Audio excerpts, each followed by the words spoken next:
I think one of the most important was social networking and using alternative media. One important one was actually organizing and doing the Testify project that allowed everyday people just to pick up any camera and be able to record their position. They didn't have to be attorneys, they didn't have to be advocates with decades of experience. They could actually just look at the Universal Declaration of Human Rights and point out what was not happening in their communities in the United States. This resulted in over 50 different people sending their perspectives of what needs to be done and how the U.S. could improve. I also believe it's important to have events that get us out of the daily grind of the Palais de Nation. The events in the evening, we had our own reception. So it wasn't just that the government had a reception, we had our own reception that allowed all the NGOs to come together and meet. Some of the people in the United States had never met face to face. In fact, we only knew each other via telephone calls. So it was actually a chance to meet the people you've worked with for over a year.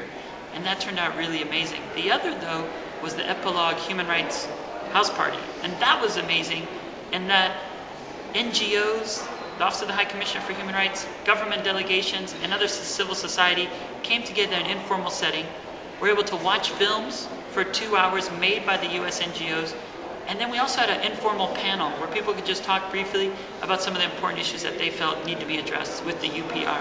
But one thing that I think was even the best thing, though, was the town hall. The town hall, in a way, was a UPR for civil society. The government would present, but more importantly, civil society would be able to ask and pose their questions and recommendations. And it was actually more interactive and dynamic than the actual UPR upstairs. So many people were pleased with this. They also brought in Washington, D.C., so Washington, D.C. was there, as well as civil society in D.C. So I would suggest other countries would be able to have something along these lines. This was an improvement from what had happened with Switzerland with a joint press conference and Mexico with an informal meeting. I think this shows some examples of how we can all learn from each other and make this UPR more dynamic, especially with the review coming up. We can't allow it to retreat. We must actually revolutionize the process to engage and be more effective in this process.